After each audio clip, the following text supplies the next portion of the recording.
Surrender isn't a loss of self or taking away from us. It's actually to help us. It's a way for us to say, hey, this is probably the most easy, even though it's still hard, path to your self-actualization. This is probably the most swift current you could be in to your growth. But if you want to go off and figure out these other channels and swim against the stream a little bit, you can. It's the beauty of the plan, is that we are allowed to do that. God's atonement is so all-encompassing that he has allotted that. But we're probably going to tire ourselves out in the process, right? And so sometimes it's like, are we going to surrender by choice or by exhaustion? Welcome to Conference Talks Podcast, hosted by Mike Parker, Steve Peterson, and Gabriella Parker. Join us as we explore and discuss key messages from the Church of Jesus Christ of Latter-day Saints General Conference Talks, inspiring listeners to strengthen their faith in Jesus Christ through heartfelt conversations, personal reflections, and practical applications. In this week's episode, we look at Elder Matthew S. Holland's talk from the 2025 October Conference, titled Forsake Not Your Own Mercy. And we are joined by our special guest, Rebecca Anderson. This conversation explored the doctrine of the fall, our covenant relationship with God through Hesed, and being able to surrender to God and receive his gift of mercy that has always been extended to us. We hope you gain insight and inspiration from this conversation and are more fully able to feel of God's love for you. Welcome to Conference Talks. We are so excited to be here for episode 23. Our special guest today is Rebecca Anderson, who is a therapist and a good friend, spiritual learner. And we have chosen Elder Matthew S. Holland's talk today to study, which is Forsake Not Your Own Mercy. And just before we get into our conversation, just want to give a little background on Rebecca. Rebecca Anderson is a registered mental health therapist based in Alberta, Canada. She specializes in trauma attachment and emotional regulation and is passionate about interfaith psychology in a way that supports healing, wholeness, and personal growth. Rebecca works primarily with teens and adults and is known for her thoughtful, compassionate approach to helping people develop self-trust, resilience, and deeper connections with themselves, others, and God. So we're so excited to have you here with us today, Rebecca, and really excited for the talk that you picked as well. It was a very interesting one with lots of just deep insight onto, I think, fall and mercy and understanding God's love and our relationship with him as we work through this mortal life. So just wanted to ask you as a beginning question, what drew you to this talk? What were some of the connections and personal insights that you gained and just feelings that you had? Yeah, I think, first of all, I'm excited to be here too. This is always nice to be asked and a great opportunity to study things at a deeper level, which I think that's probably a good segue into why I did choose this talk, mostly just because I was asked to.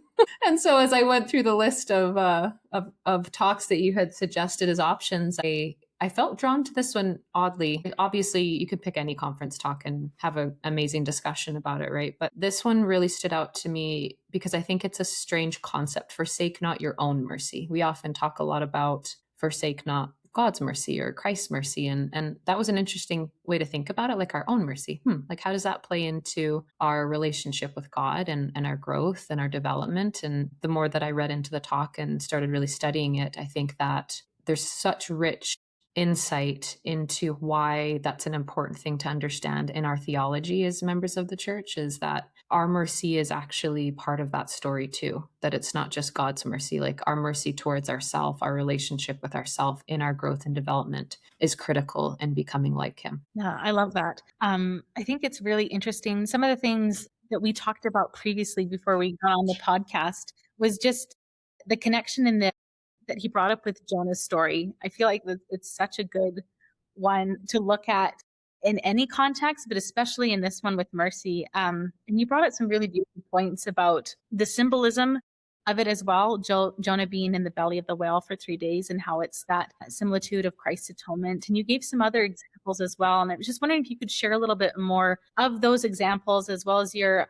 ideas and thoughts in connection to that. Yeah, I was in preparation for this, I was actually listening to the talk. I just was getting ready for work one morning and threw it on. And I like to kind of listen to a talk through without really taking notes, just to get myself familiar with it and kind of percolate on it a little bit and just have it in the back of my mind before I start sitting down and really kind of diving in and studying. And it was interesting because immediately, like, I pushed play, started listening, and it was just like all these things started coming up. And this story of Jonah specifically really kind of stood out as really interesting to me, as we hear this story when we're kids in primary. It's a great story. And for some reason, listening to it in the context of this talk really brought all these other examples up for me. And I had been kind of thinking already about this idea of, death and rebirth and atonement, and that story of Jonah kind of going into this space in the whale and having this kind of birth out of it and changing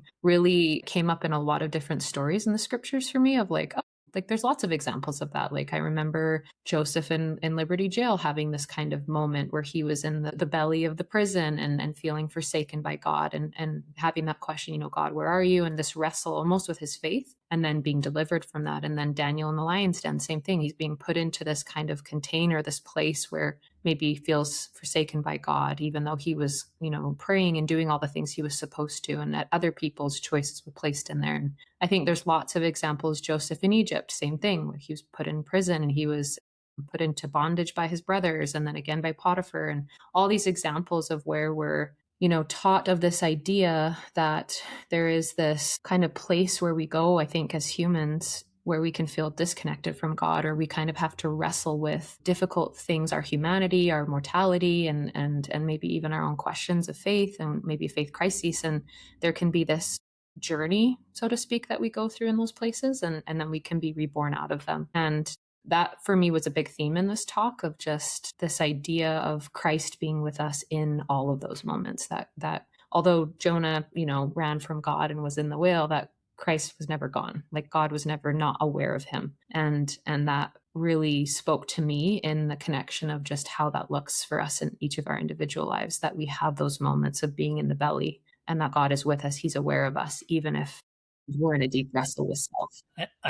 I really appreciate that. And, the concept of the doctrine of the fall that was introduced in this talk. I just wondered if you could tell us a little bit about your perspectives on why the fall is so important. Why is it something we should embrace, and in terms of how we think about it? I think that's such an interesting question, because I don't think any of us look at the fall as like a good thing. We're like, come on, Eve, you really should have picked a different choice. Like, we have to be in this lone and dreary world now, and it's the worst. And in reality, I think there's so much richness in understanding the fall.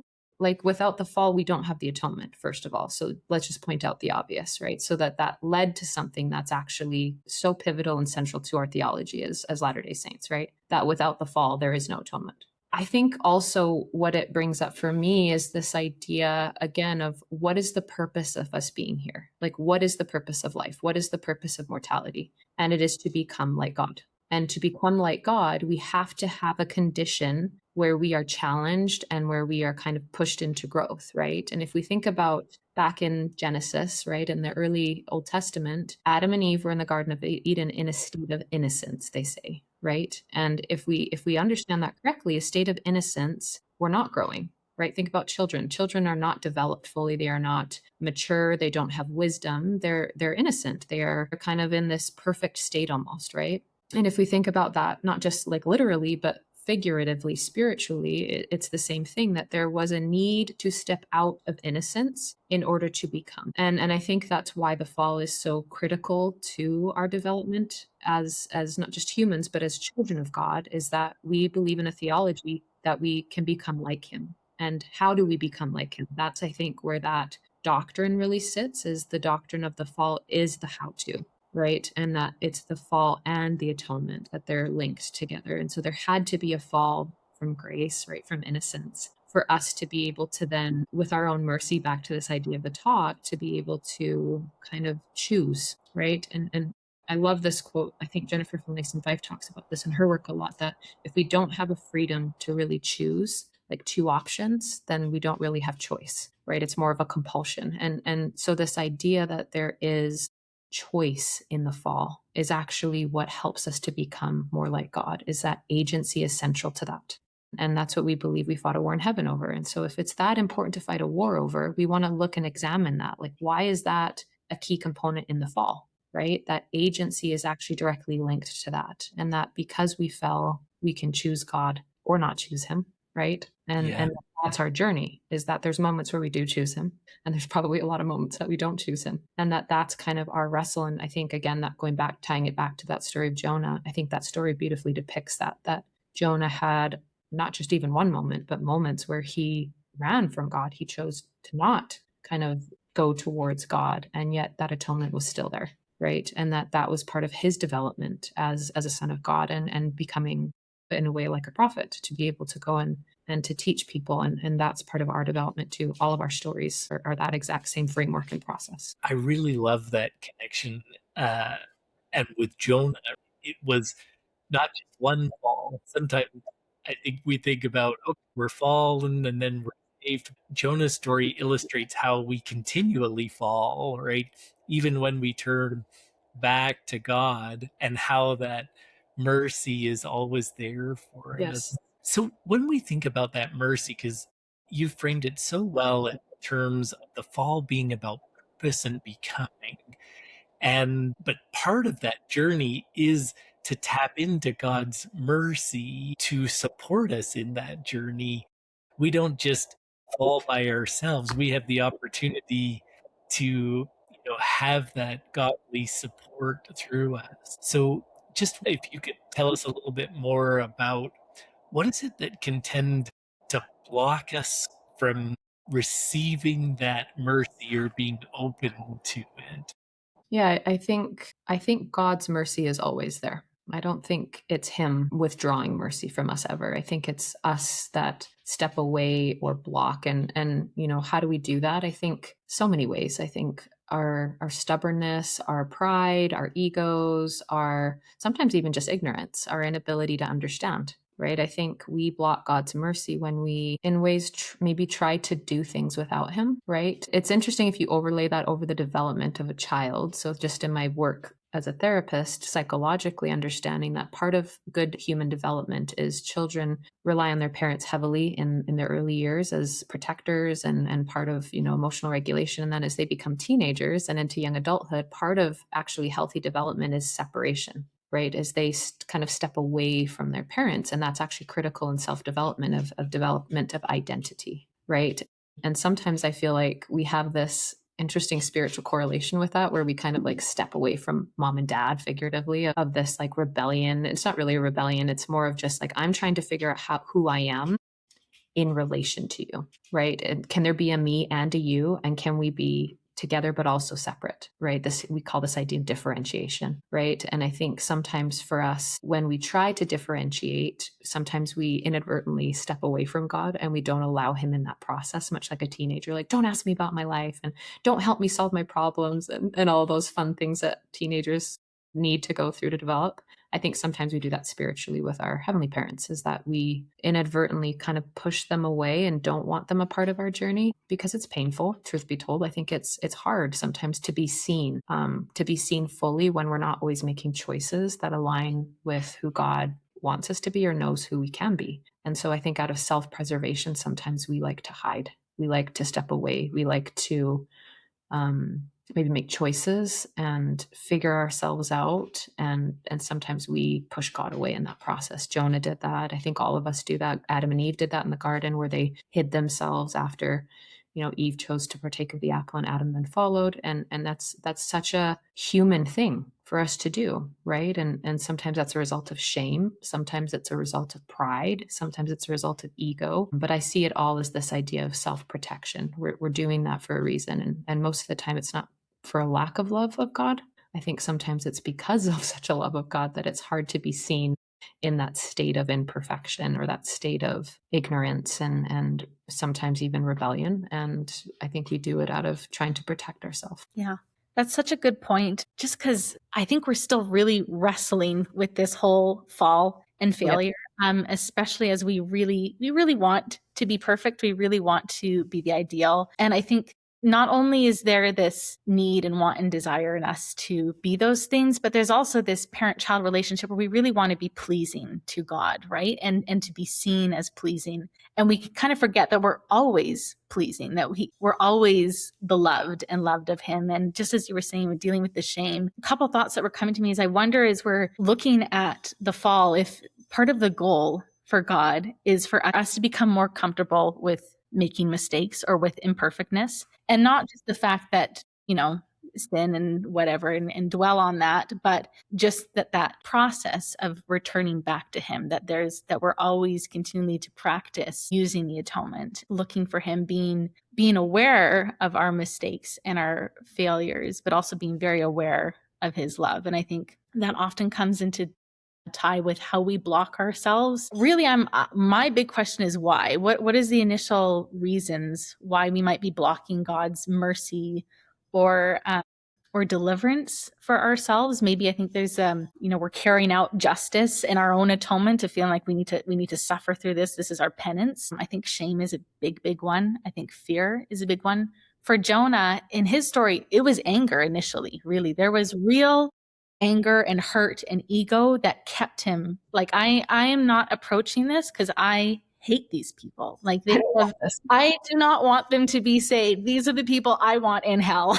Like, I do not want to see your mercy extend to him. I want your mercy, but not for these people. So it's very interesting because I don't think we have as many stories that talk about that feeling, emotion of really being angry and vengeful and battling with that. But then, of course, when there's an outward emotion, there's really an inward emotion going on where we're still dealing with unresolved pain and hurt. And it's, we're projecting that onto everything else. So for Jonah, I think it's so much deeper than just his anger. There's something else where there's this injustice or unfairness going on. But I think I'm curious to know a little bit more, to discuss a little bit more with the doctrine of the fall and mercy. What are our reactions? And then how do we get out of those initial natural tendencies? How do we move through that and be open to the mercy and to receiving the blessing that's there? Well, I think it's very hard for us to confront self. I think that's what I'm thinking about is this, to really see ourselves like nakedly almost, come back to this metaphor of Adam and Eve in the garden. It's very hard to see ourselves honestly. Maybe that's the best way to put it. Not how we want to be seen or how we think we are, the story we tell ourselves about who we are, but like really being honest about who we are, imperfections and all. And that's very hard for us to confront because of ego, because it's painful. It sometimes can be shame inducing, or it brings up our own insecurities, our inadequacies, and that's very hard as humans to tolerate. We do have fragility within us.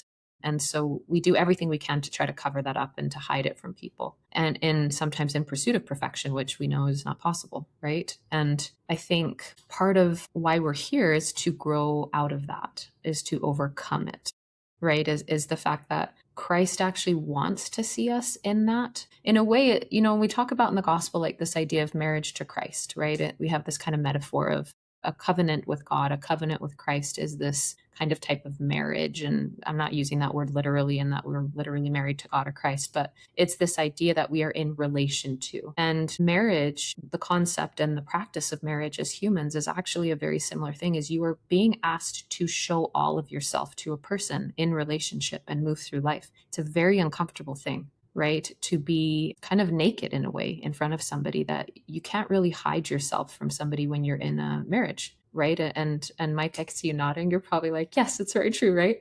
And yet, Mike, if I were to ask you, and maybe you can share a little bit of this, is there's something about that, right? There's something about the container of a marriage that actually forces growth. You don't have to participate in growth, and usually that's when a marriage crumbles, right? But that you are being asked constantly to confront self.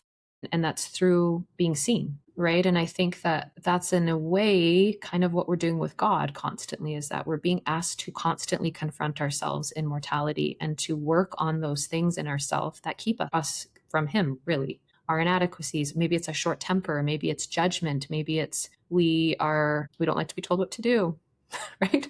Maybe it's control.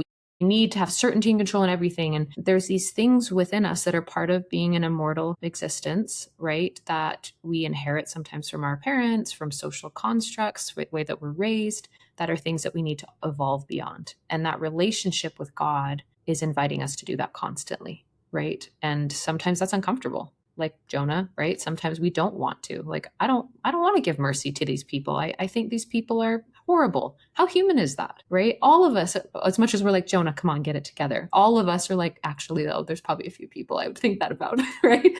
And that's horrible for us to see in ourselves, because we don't want to see that in ourselves. We want to think that we're above the law. We're better than. And that's where we get into that stuck place of, I think, what he talked about in the talk called lying vanities, right? We self-justify, or sorry, not self-justify, we self-deceive, right? We kind of like push away the reality of who we are because it's uncomfortable, instead of being invited into that marriage and being reflected and saying, hey, this is a part of you that you need to grow in. Yeah. And I want to come back to that, the lying vanities, and how you're defining it as self-deception. But I'll just answer your question just about marriage and the analogy to our relationship with God.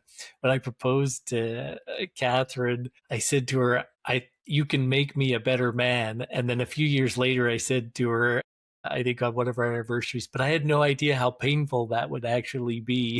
But you're absolutely right, because you're constantly, in a state where you're having to kind of see yourself, where a lot of our other lives, right, we've been trying to kind of present ourselves in a certain way. Yeah. And coming back to the lying vanities, because we've been talking a lot about how we do so much to our own selves and how we create our own blocks. But then we also have an opposition or an adversary. And so Elder Holland talks about these lying vanities, and really liked how you described it as self-deception. So just wanted to give a little bit of space for either of you, if you had any thoughts on, how that contributes and can affect us either subtly or more directly. Yeah, Gabriella, do you have some thoughts before I jump in? Yeah. I mean, for me, when I'm thinking of this just initially, and I like what you brought in with the adversary there, Dad, is I feel like there's the initial human natural man, and then there's the adversary whispering more lying vanities to it, kind of throwing more gasoline on the fire in that way. So there's sort of initial impulses or choices that we have in front of us to make, that we are trying to ward against or choose the right one there. And depending on what we listen to, honestly, and what we take into account, we can kind of build up our story, our justification for things, our means of, again, living with ourselves with whatever choice that we make, especially when we've moved away from God and his commandments. Our natural souls of light are going to struggle with that. So in order for us to be okay, to live at peace, to be able to sleep at night, there's some sort of justification that we're doing in these scenarios. So I think it's interesting that we can really build up our story, our viewpoint, again, the lying vanities, whatever they may be, to the point that we make this a workable story, that we can live with this, that this feels right in a way, instead of really looking at truth. And just like you said, Becca, really being able to look at ourselves, not present ourselves, and being completely honest with that. There's pain in that, and there's growth in that, but there's so many good things in that, versus this trying to cozy up, build this perfect shell, wall, castle, whatever it is, to house ourselves in our better feeling. I like to bring in literary ideas or stories, because C.S. Lewis does this really well in the Chronicles of Narnia with Eustace's story when he becomes the dragon. And in order to not become the dragon, he has to shed the skin, and it's a very painful process. And he describes it being like just awful feeling, but so good at the same time, like not wanting it to stop. And I feel like that is what we do in these growth moments, is there's a good pain in it. There's a good opportunity to really move away, again, from all the justification that we've been doing, to be truly honest. And we welcome that. And so I just like that both of these things exist, that it's painful and it's hard, but there's so much relief to it. And there's so much joy in that fact of moving away from the lying vanities. Those are my thoughts. Beautifully said. I love that analogy with C.S. Lewis. I think it's such a great metaphor of exactly what we're talking about, right? Is that it is painful. It's a painful experience to transform and to become. Think of it even as a kid. Like, how many of us go through growing pains when we're physically getting bigger, right? Taller. It's like, oh, like that's uncomfortable for our bodies to grow and to stretch. And spiritually, emotionally, cognitively, it's the same thing. It's uncomfortable to grow beyond who we are in the present moment. As we're kind of talking about this idea, I have this thought come up about in Matthew 23:27. I want to read a scripture here in King James Version. It talks about this idea of self-deception, the lying vanities. And I think the Pharisees and the Sadducees really are a good example of this, right? If we think about what that time would have been like for Jesus, they're like, say, like, Lord, we are doing everything you've asked us to do. We are obeying the letter of the law. Like, they were so devout and orthodox in their practice of the faith, and how confronting that would have been for the Savior to be like, no, you've missed the plot. And he kind of calls them out in Matthew 23:27-28. He says, woe unto you, scribes and Pharisees, hypocrites, for ye are like unto whited sepulchres, which indeed appear beautiful outward, but are within full of dead men's bones, and of all uncleanness. Even so ye outwardly appear righteous unto men, but within ye are full of hypocrisy and iniquity. And I think that that is the epitome of lying vanities, is that they had convinced themselves that they were these pious, wonderful, really self-righteous leaders and kind of gatekeeping spirituality for the people at the time. And who did Christ appear to? He appeared to the people outside of that. He appeared to the Gentiles. He appeared to the people who were willing to see themselves and show themselves fully to God very humbly. Right. And I think that's why we love a lot of these experiences with Christ in teaching, is that every one of those stories are people who show up to God as they are, with no performance. Right. The woman with the issue of blood, the woman caught in adultery, the woman at the well, like, they're all women, aren't they?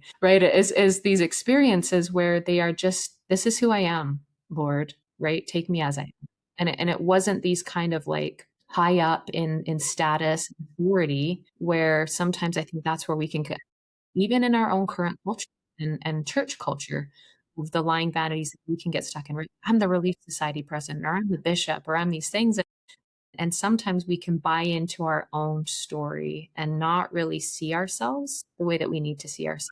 And what a chastisement. Like, I can't even imagine, Lord, right? Like, I've worked my whole life to be this thing that I thought was good. And then to be told, well, you're a hypocrite, and just, right. And that is a very confronting moment for them, that God, as much as that's painful, like you described, Gabriella, there's that transformation invitation, right? I'm inviting you to a higher law. I'm inviting you into what my gospel is, which is love, right? Which is, and again, we connect it to this idea of, which is Hesed, right? When we talk about that, is it's this relationship with me, not this performative experience where you're showing other people what it is to get to God. And there's this like gatekeeping process to that, but like that I actually want to be in relationship to you personally and individually. And that when you can show yourself to me, all of you, then there's like a covenant relationship that can create, and that you can grow with God, that he's in pursuit of us just as much as we're in pursuit of him. Yeah. That just resonates so much, somewhat painfully, as I think back, how I may have viewed perfection or what I need to be in a completely different way.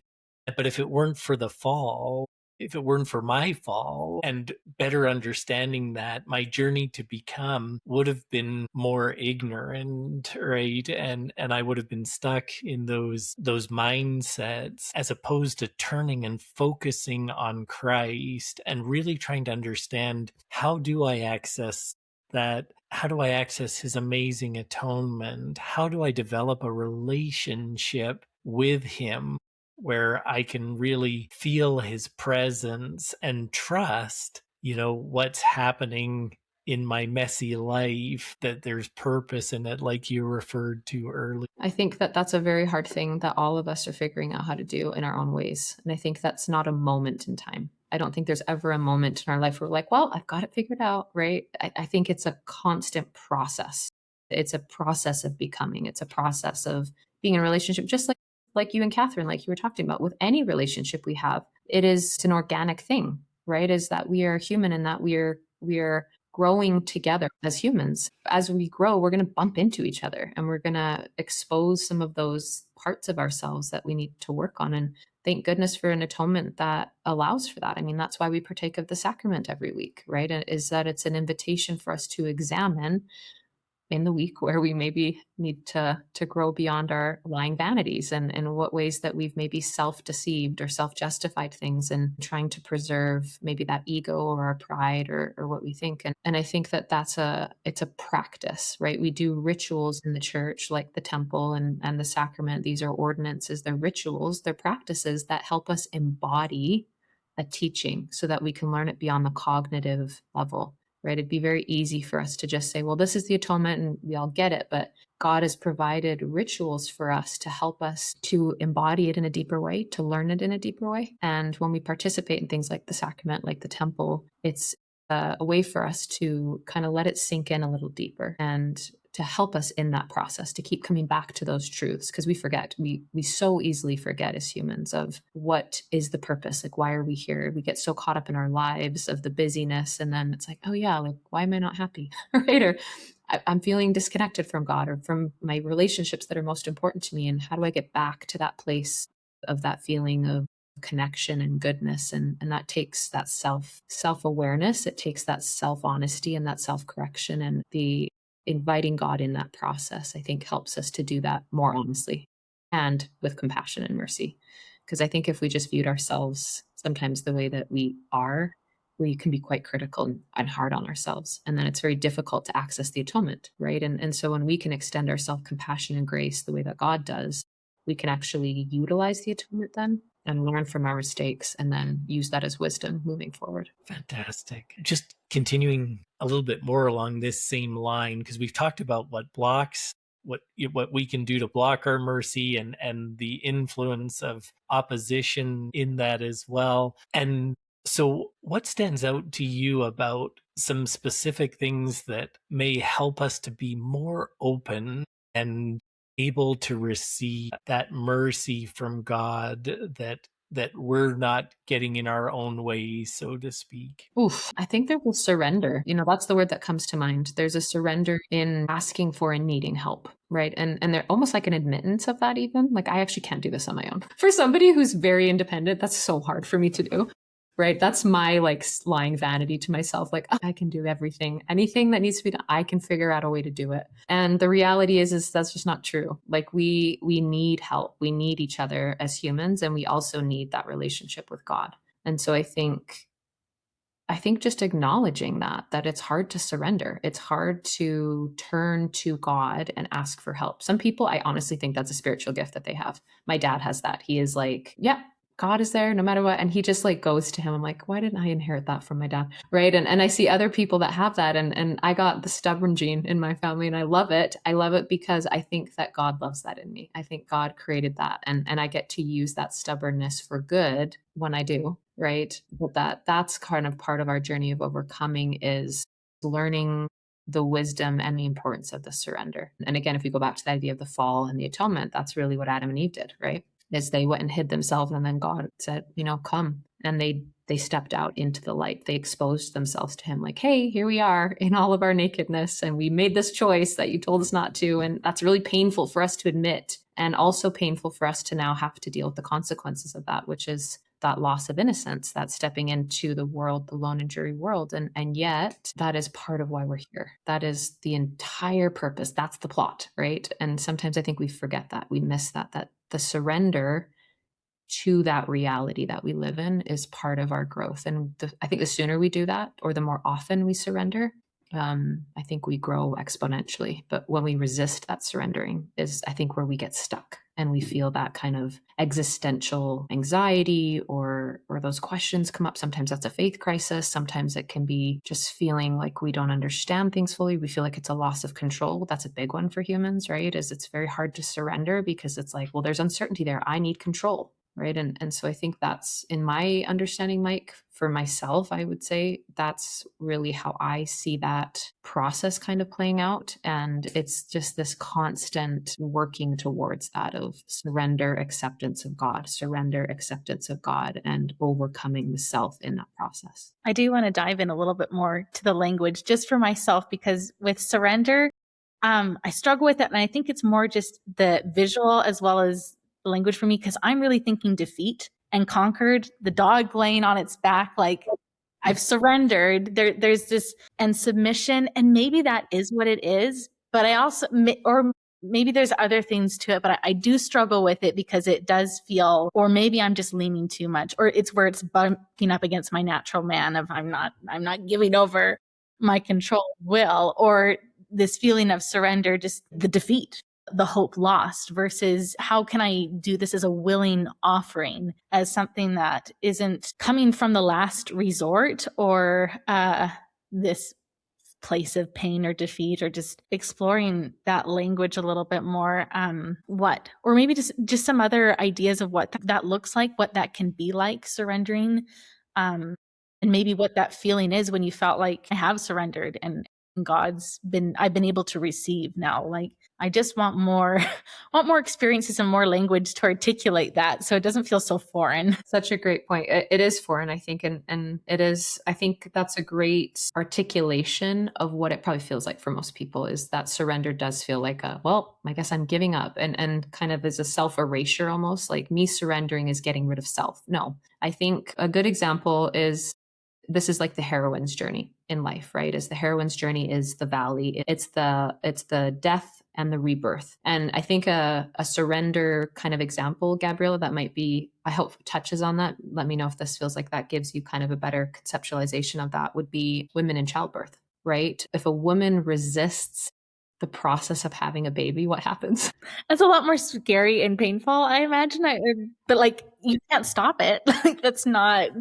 And I think point is that we can't stop this thing called life, right? We can't stop our journey through life at any point. But I like that idea of, is we're in this kind of like womb-like experience. That's the container. That's the belly of the whale, right? Is our mortal container. It feels like that. It's like there's this thing happening, whether we like it or not. And we can get on board, or we can resist it until we're like desperate for relief. And sometimes I think that it feels like spiritually, is we resist it until we cannot resist it anymore. When you think about that, is we are constantly being asked to change. That's what this is about, right? And oftentimes we resist that because it's painful. And I think when a woman surrenders to the process of birth, it isn't a comfortable thing. It's painful, regardless, but it's giving more purpose in the pain. Does that make sense? Like, there's an understanding. I know this is going to be painful, but there's a reason for this pain. And I think that's what surrender means for me. There's also, like, what I'm hearing and feeling too, is there's not a fight. There's not an opposite current. I'm now aligning on the same path with that too, right? Because if for her, or for a woman giving into that pain, is that I'm just not trying to go against what's happening here. So I think there's the combination of effort, and that we're kind of on one path and one streamline. So that helps as well, is just not trying to going in two separate directions with something. And the Jonah story was, right, is he stepped away from God, and there was that kind of friction where he realized, this isn't going to work for me. And it wasn't until he kind of turned back to God, like you're saying, kind of think of it almost like redirecting the energy. Right, I'm going to direct that energy over here now. And that's when Jonah's life started to kind of change a little bit, or he changed, I would say. And I think the surrender that I'm describing isn't a loss of self in that. It's actually, can I use that gift of agency that we have, and can I direct that in alignment with God's, right? And sometimes that's hard. It's incredibly hard to do that when we sometimes have desires and wills that don't line up with God's. And that's part of our wrestle. That's part of our figuring out and becoming much like the teenage analogy, right? Well, I want to do this. Well, I want to go out with my friends, and I want to make these decisions. And sometimes that feels in contradiction to a parent's teachings or what the family values are. And yet oftentimes when kids get older and more wise, they start to be like, I can see, Mom and Dad, you have some wisdom there, and I can see what you were trying to do. And I think we're the same, is that surrender isn't a loss of self or taking away from us. It's actually to help us, in a way, almost protect us even. It's a way for us to say, hey, this is probably the most easy, even though it's still hard, path to your self-actualization. This is probably the most swift current you could be in to your growth. But if you want to go off and figure out these other channels and swim against the stream a little bit, you can. It's the beauty of the plan, is that we are allowed to do that. God's atonement is so all-encompassing that he has allotted that. But we're probably going to tire ourselves out in the process, right? And so sometimes it's like, are we going to surrender by choice or by exhaustion? And sometimes it's exhaustion. I've had moments in my life where I'm just like, okay, God, I guess Jesus, take the wheel in this moment. And then there is this kind of opening up that happens for me. And they all work, and they all serve their purpose. Like, I think there's purpose in that fight and that surrendering over, and maybe in a defeat. And there's times where we can have choice, where we're just in alignment too. And also what you were saying, just wanted to reiterate too, that it's less of a self-deception or self-denial and more of a combining with this hesed love and covenant relationship. How can my plans and your plans come together to make this beautiful thing? And knowing that God ultimately wants to work with us and that he has a divine architecture and structure that really is for us, and that we're a part of that decision making, right? And so I feel like less of this fighting or this lying vanities of feeling like I need to deny myself or give over of everything I want, but how can the compromise either be, or how can I invite God into that path that I'm trying to forge to see where it goes, and be willing to course correct, right? Be willing to change and make movement there. So I find that a lot easier to like intake and work with, and feel like, okay, we're not two opposing forces that are fighting. We both want the same thing. It's not a loss of self. It's not a losing of self. It's actually finding self in that. God sees us more of who we actually are than we do. And sometimes the way we try to figure that out or to kind of bring that out in us isn't ways that's going to do that. And he's like, actually, over here is going to give you that freedom you're looking for. Over here is going to give you the full development of self. And sometimes we have to, like I said, I don't think it's wrong. I think it's just part of our individual personalities, is that we are figuring that out. We're experimenting on the word, and God allows for that. And he will walk with us through that process and love us through that process. Thank goodness. Yeah. One other way I look at surrender, which I think is aligning exactly with what you guys are already saying, is that I see it as moving towards an unconditional trust. We talk about unconditional love, and I think unconditional trust can be equally as challenging to be on that journey. But I think, as you've talked about, it's believing no matter what's coming at me on this covenant hike, or what the trail looks like, if I can just trust that this will help me in my journey to become, help me in my journey to my destination. So, and what it also does for me is it makes me think about the covenant relationship, and Gabriella just mentioned it about Hesed, and I think this has been such a beautiful concept that President Nelson, really kind of brought into the mainstream. But I'm still trying to wrap my head around it. And I think, so I just love for you to share a little bit, Becca, about what you think about Hesed and how it connects to what Elder Holland was bringing forward in his talk. Yeah, I think with the word, I think defining it probably would be helpful. I think a standard kind of simple, let's say like a simple uniform understanding of Hesed would be that it's this mercy, kindness, love, goodness, compassion. And as I was studying it a little bit more, I got curious about that. Like, is it beyond, what is it beyond that? Because I think sometimes we can simplify what words mean. And Hebrew especially is one of those languages that have so much depth to it, right? I think when I was reading online some of the definitions, it said that, there's not really a language or like a word in English that really personifies what Hesed is, which that's hard sometimes for us to translate into our language, right? Sometimes I'm like, man, do I need to learn Hebrew now? Right. And so as I was reading that, I was like, okay, well, what are some different definitions of this? And it was bringing up different scholarly interpretations. And one that I really liked was from Walter Brueggemann, and he wrote the book, The Theology of the Old Testament. So he studies these things and kind of understanding this idea of Hesed in the Old Testament. And he said that Hesed is a durable covenant love, a love that persists despite strain or failure. And he talks about it as this like relational love, right? In that it's a two-way thing. That, again, back to this idea of that God is in relentless pursuit of us as our Heavenly Father or our Heavenly parents, and that we are also in relentless pursuit of Him. That part of our experience in mortality is that we are seeking enlightenment, right? And you can see that anywhere. Like, look anywhere in history, and there's always a striving for understanding the world, understanding who we are, what our purpose is, right? The missionary questions: why are we here? What are we doing? Where are we going? And that's not just us in contemporary time. That is the history of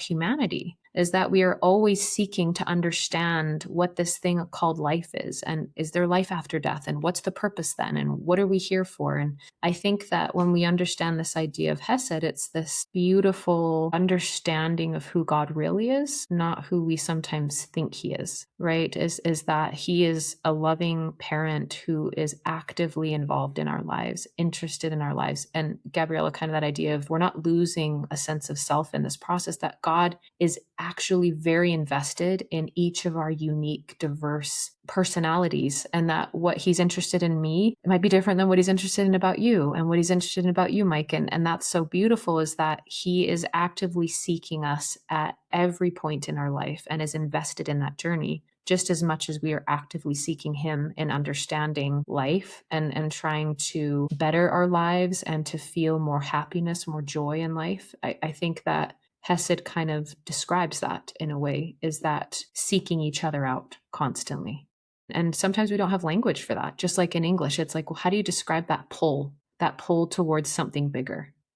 Right. And even Joseph Smith, think about that. Like, he must have felt some pull to go and ask God. He was seeking for a church at the time and nothing really clicked, and he didn't quite. And yet there was this like existential pull for him to ask God, I want you in my life, but what I'm seeing here isn't what I'm feeling. Right. And so as he prayed earnestly and sought out that revelation, we have this beautiful theology now as a result of that. And I think that's very much our human story, is that we are always seeking something more than what we can experience here in mortality. And that Hesed describes that to me, is that yearning we have for each other, right? And our constant working towards it's an action. It's not just like a feeling of like, well, yeah, I'm looking for God and it's just a thing I do, right? It's like, no, I'm actively engaged in seeking him out. And that looks like practices, that looks like rituals, that looks like maybe scripture or prayer, or maybe that looks like going to the church or going to the temple. Maybe that looks like spiritual practice, all sorts of things. I think we can show that Hesed relationship in that we're not letting things get in the way of that. We do sometimes. I think that's where that self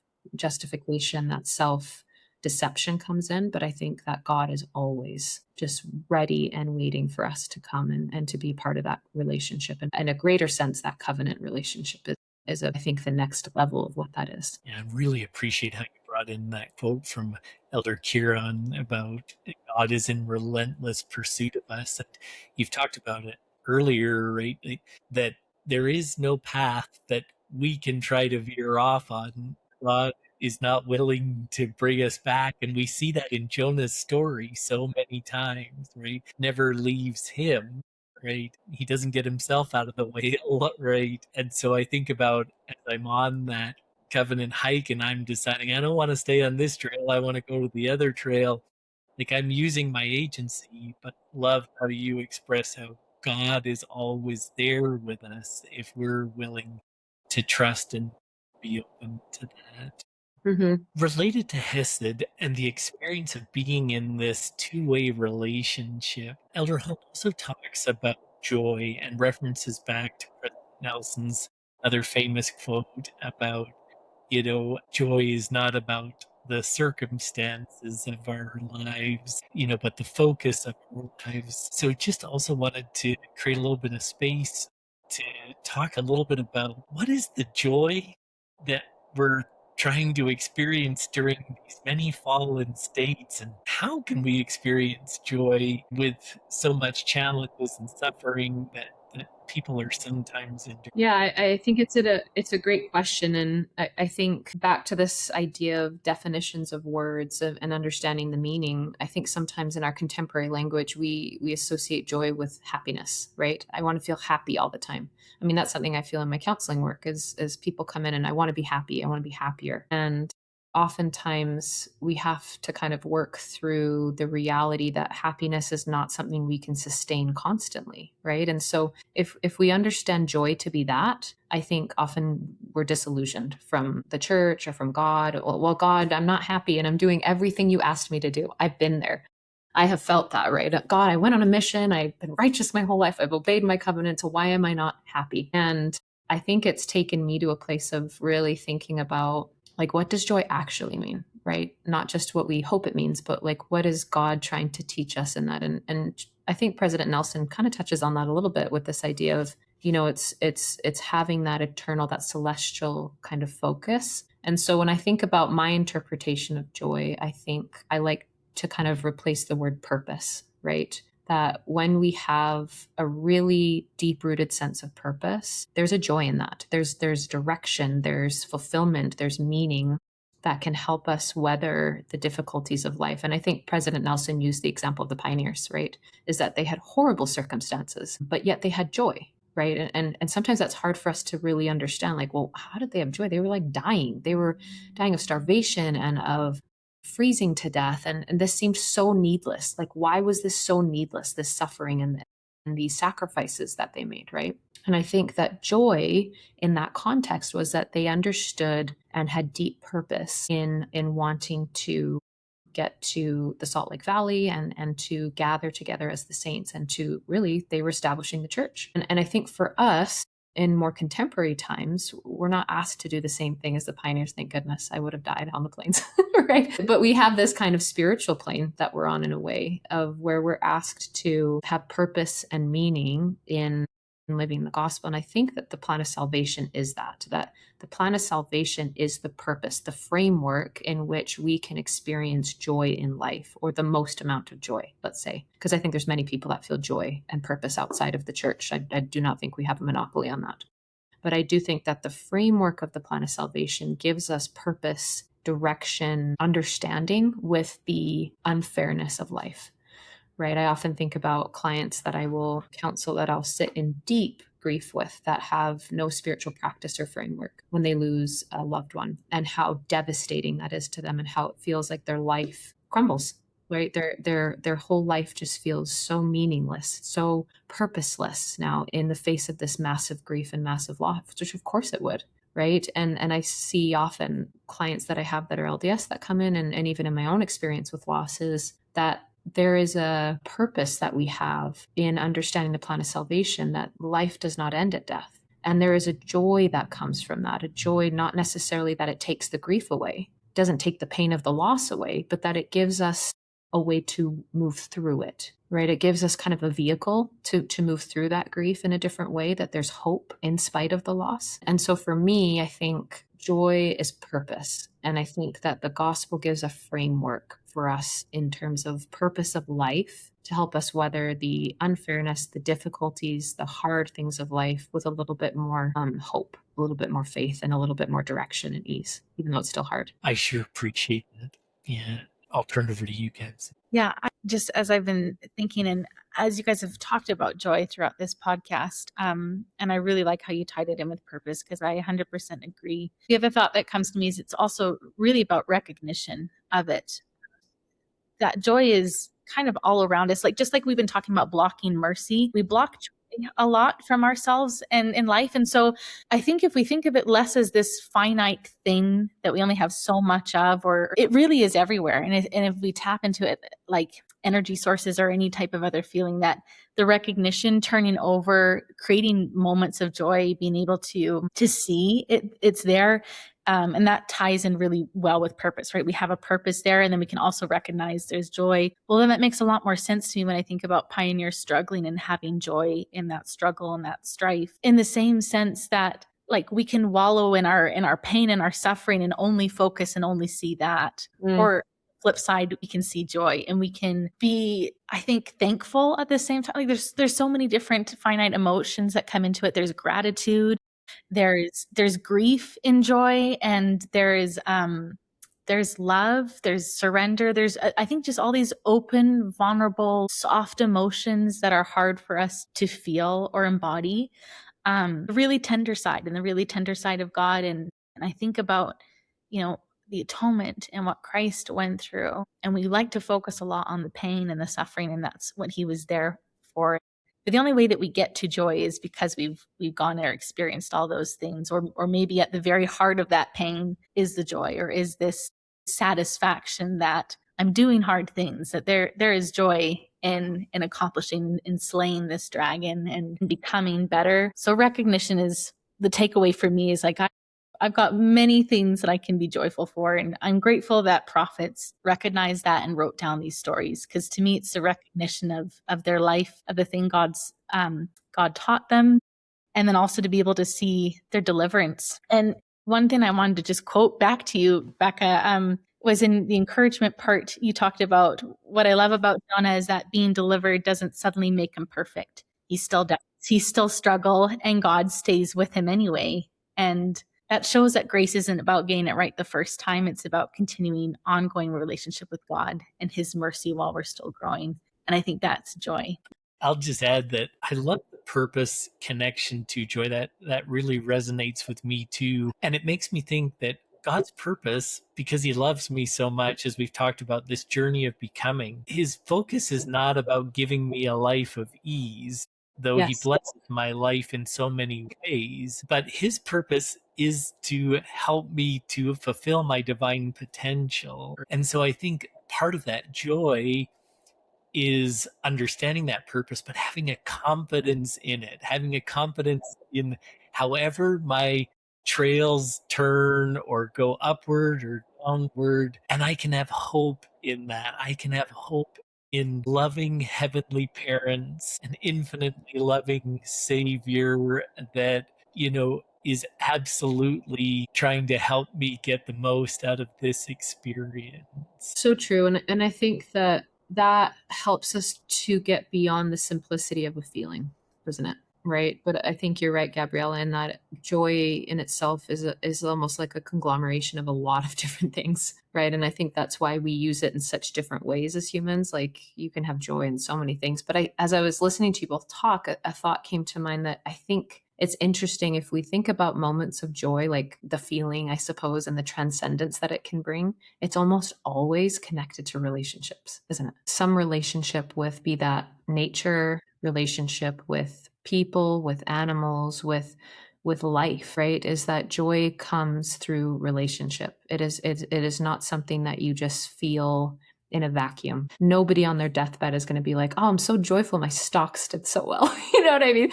Like just so many of the things that we put our material value on and that we think are so important that we think, quote unquote, bring happiness. I think, yeah, they might bring fleeting happiness. They might bring ease of life for sure. Those things are important. However, I think real joy is in are in those relationships that we have, be that relationship with our heavenly parents, with life itself, and that we are evolving and constantly growing in that. And even in the neuroscience, it teaches us that our humans as a species actually thrive and do the best when we are in challenge. I think that's interesting, right? That there's joy that comes from that. And even in my work, I've noticed that depression is usually a byproduct when people have a very big lack of joy, purpose, meaning in their life, right? And so that's an interesting just juxtaposition to think about is when we have clear purpose, even though that purpose may feel challenging, that there's something in the challenge that actually helps us as humans to feel the way that we want to feel, right?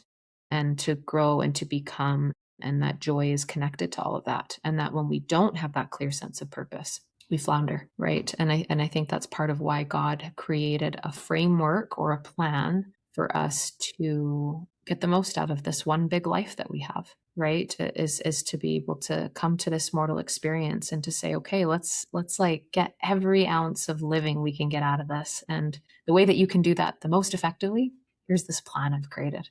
Right. And you may deviate from the plan at times. In fact, I'm counting on it. And guess what? I've made a plan for that too. He's like the best risk manager you could ever ask for. And in that process of deviation and coming back and deviation and coming back, that there's something sanctifying about that. There's something very, yeah, it's actually a really beautiful thing to watch as a therapist, to see my clients do that.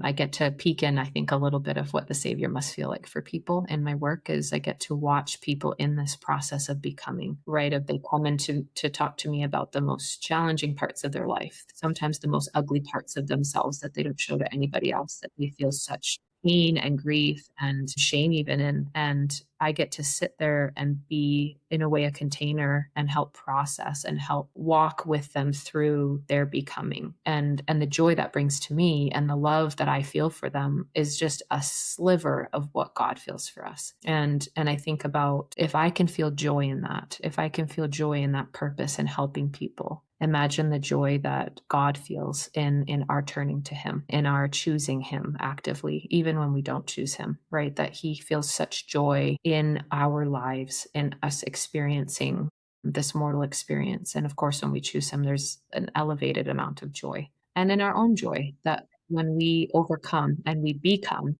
there's a significant amount of joy in that too. Fantastic, Becca. And I think connecting joy and purpose to relationships, bringing us back to Hesed, I think it's such a great way to kind of culminate what Elder Holland was trying to teach us about not forsaking the mercy available to us, within ourselves, and but particularly in that relationship with God. I feel so energized by this conversation. Thank you so much. I just want to open it up to you guys if there was anything else that you wanted to address, or any final thoughts that either of you had that you'd like to share. I hope more than anything that we as humans can recognize that there's an incredible amount of hope that comes from when we really understand the nature of God, right?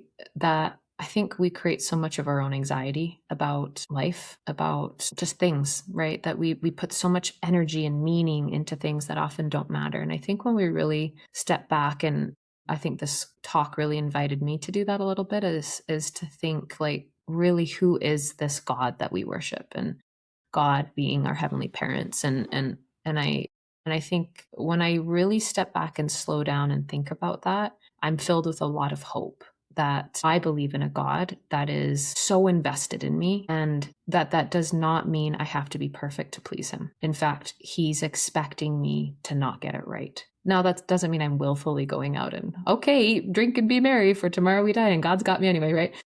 But that God is so invested in me, in my development as a human, that he is right alongside me as I'm wrestling with things, and as I'm questioning things, and as I have my moments when I'm choosing him actively, and when I have these moments of the prodigal son return where I maybe haven't chosen him and I'm coming back to him, and the joy that he feels there is that I have really worked through a lot of my own deconstructions of who God is, and that has really blessed me. It has really helped me to feel more clear on who I am, more clear on who I want to be. And I think that also helps me to be more clear on who God is. And that Hesed relationship has really become richer and deeper because of it. And I think this talk was a reminder of that, of just that I think we put so much anxiety on living right and living well and being good. And as somebody who was very much a perfectionist and is still kind of figuring out ways to not get caught in that trap, this talk really reminded me of that idea of it's actually not about being perfect. It's about utilizing the gifts that he's given us, the atonement being the big one, and that this is meant to be hard. This is meant to be a struggle. And that there's sanctity in that, there's sanctification in that, and that he's with me in the struggle and loves me through the struggle, and that I'm not alone in it. And if anybody doubts that, I think this talk is a really great read to just to remind you that that's true, that you don't have to feel alone, that you don't have to feel like you're beyond the mercy of God or beyond the atonement, that when you really start to understand his love and can give yourself that grace and compassion and realize this applies to me too, life starts to feel much more open and hopeful. And there is a freedom, I think, that comes from that, and that freedom to really choose God in all of those things. So my hope would be that, myself included in that, is that we will start to understand the nature of God and what we mean to him. And I think that's really what we're all trying to figure out in a day-to-day kind of process. Beautiful. Just to echo those thoughts. Yeah, I think for me, my takeaway and my prayer would be to have as much trust in God as I think he has in me. I think I've always just felt or imagined or believed that he loves us and trusts us so much more than I think we trust ourselves or we trust him. And so to be filled with that hope first, to know that he has, I think, a lot more faith in us and our potential to be, and that he wants us to become unique gods and goddesses, and that path is going to be different, and it's specialized, and it's important in these various experiences that we have that are different from one another and similar, that they are creating our uniqueness, our ability to lean into that. So grateful for this conversation. It's really helpful to take time to talk about our mercy, God's mercy with us, and what that means, and how we can surrender more fully. So thank you. Yeah, and I'll just add my thanks, Becca. Just thank you for all that you've shared today and your talents and wisdom. I'm looking forward to listening to this again and continuing to learn as well. And grateful for the gifts you bring in your profession too. So thanks again for a great conversation today. Yeah, thank you for having me and for your great thoughts and questions as well. It's always helpful to get to be the one speaking more than listening. Absolutely. Thank you. Thanks for joining us on Conference Talks. We hope today's discussion has inspired you to live the message of the gospel a little more each day. If you enjoyed this episode, be sure to subscribe and share it with a friend. Until next time, let's keep learning, living, and becoming true disciples of Jesus Christ.